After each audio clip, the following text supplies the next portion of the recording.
you can run a few questions by. And sometimes through work, folks have those available. You do want to double check like how they get compensated and things like that. But there are resources available, but you do need to do your homework, mostly on compensation and whether or not they're a fiduciary. So Which how means, do we, no, go oh, ahead. sorry. I was just going to say the fiduciary just means your interests come before their interests.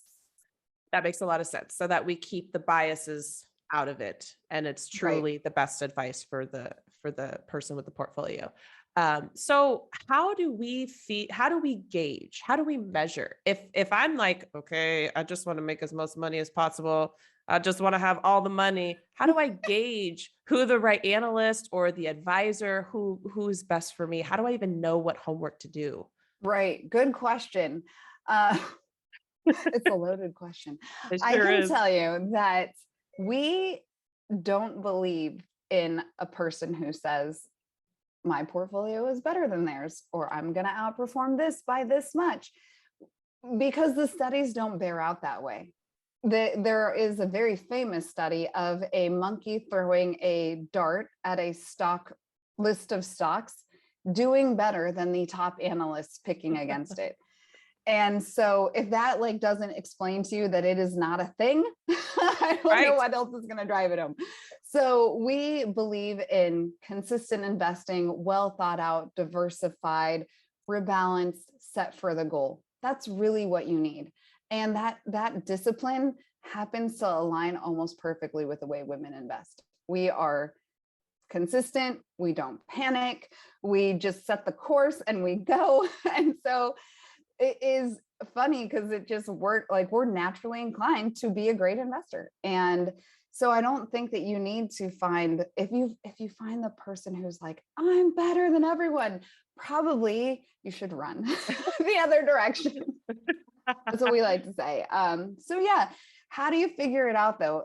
The biggest thing that you can do for yourself if you're trying to research it is, first, what kind of investor are you? Are you someone who wants to do it yourself, which is totally fine? Or are you someone who wants to have someone else do it for you, which is also totally fine? That's like a robo-advisor like Ellevest. Or after that, then you choose based off fees. Who's the cheapest that you can go with for the task at hand? Because fees are the number one way you can affect your bottom line. If you pay somebody 1% in fees and your portfolio returns 8%, you get 7%. If you can make that, even cut that in half, that's 0.5% more to your bottom line. So those are good ways to go about it. And thankfully there are many resources out there available for folk, depending on where they are on the spectrum of like do it yourself or have someone do it for you, that are really reasonable. Amazing. Okay. So I'm convinced, besides the fact that women rule the world, that we're great investors. I'm totally convinced. So what happens now? We get engaged. We get this huge rock on our finger. And now we're about to share our financial portfolio with another person. Yeah. What is about to happen? What does this mean? What should we be doing? What should we not be doing? Should we even marry this person? Should we not marry this person? All the things. Where do we begin? Yeah. What should we do? Yeah. So this is like where it can get awkward, because you already are not conditioned to have these conversations in general. And now you're about to do it with somebody like more in depth than you've ever done it before.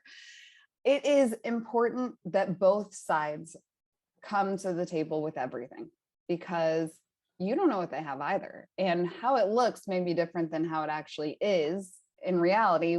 We've seen it where folks have been surprised at the amount of debt that their partner is coming with. They didn't know. And sometimes they didn't know until it was over. Like, I mean, they were already married. And so getting ready and being really honest with one another, saying, hey, you know what? We're going to really embark on something. It's going to be an adventure. And some of this adventure is going to require us to be on the same page about our financial decisions. Let's start it off on the correct foot. Let's talk about it all. How are we going to merge our finances? How are we going to pay? Like you start simply by, how will we split the rent? How are we going to split the bills? Whose account should we use? Should we use a credit card? Whose credit card should we use? Because these are all, and those are small steps, but then you can start like that credit card conversation. You may find your partner says, well, not mine, it's maxed out. Exactly. So then you can start to come like, okay, I see what we're dealing with. I see what we're working with. And at Ellevest, we actually have a workshop called Yours, Mine, Ours about money and relationships. And it's all about how to have these conversations starting from the very first date all the way through to the end, so that you can try and take the awkwardness out of it and make it like monthly check-ins, so that like, this is something we both need to talk about, and we're just going to set a time. And it could be 15 minutes. It could be a no big deal conversation some days and a bigger deal some other days, but putting that like regimented schedule in place certainly helps. So then you're not in the position where it's been a long time before y'all have spoken about money. And then who knows what's happening. What's festering in the background? Okay. So you Right. said something that I went, hold up, I got to clutch my pearls. First date. Talk about money on the first date. You think we should? Yes, we think you should. We think you should, because who's going to pay, right? That's always the most awkward part. And you don't know, and they may feel a certain way and you may feel a certain way. So we even have like an example where you say, hey, I'm really excited for dinner on Friday night. I just want to know if you want me to pick up the check, or if you want to split it, or if you have some other way that you'd like to handle it, just trying to avoid that awkward check dance, LOL. Love it. So that it's not, because like I remember me in college, I was hungry. And so I was hungry and I was poor. So I was on a date, and this is me when the check comes. I'm going to hit that bathroom real quick. No, I'll be back. And that probably really wasn't fair to anybody. So yeah. And we think it's a great place. Now you're normalizing it. It's like, okay, yeah, we've talked about it. And then if you had a great time, you already talked about it. Now, when you're making the plan for the next date, you already know y'all are going to talk about it. So if it's skydiving, you can figure out how you all are going to split it up. 100%.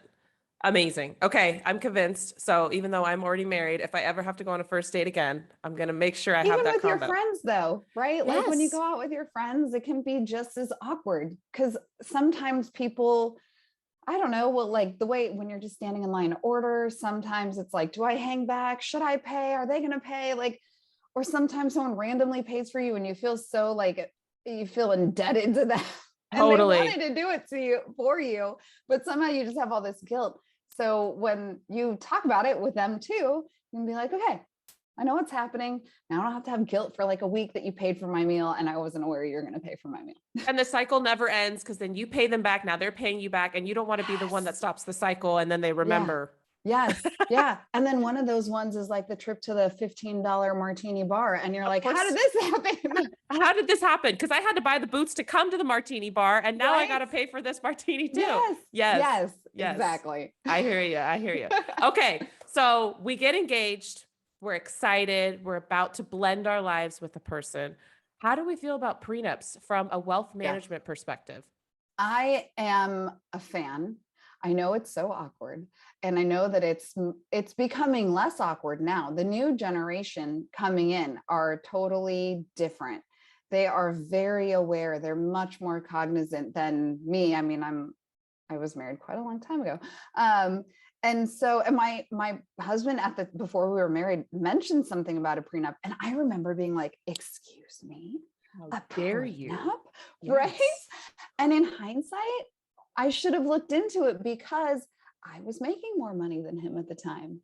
And I had more than him at the time. I love him even more. And he's the one bringing it up. That's fantastic. Yes, yeah, right. Totally. But I didn't think about it that way. I thought, well, what's he trying to prevent me from like getting? Doesn't he love me? And so I can see, I've been there. It's awkward, but really it's a beautiful thing, because you open yourself up to the chance to talk about it all. You can start understanding, this is how we're going to communicate about money going forward. If this conversation doesn't go well, I need to either readdress my situation or figure out how to reapproach this situation. And you may find out that neither of you have anything, I guess, worthwhile to create a prenup for. I presume that could be a thing, but at least now you know, and you don't have to look back and wish that you had done something. And I think it's really great. I love it. And I love y'all's site. Like, it's full of that, like the FAQ. of how, why, example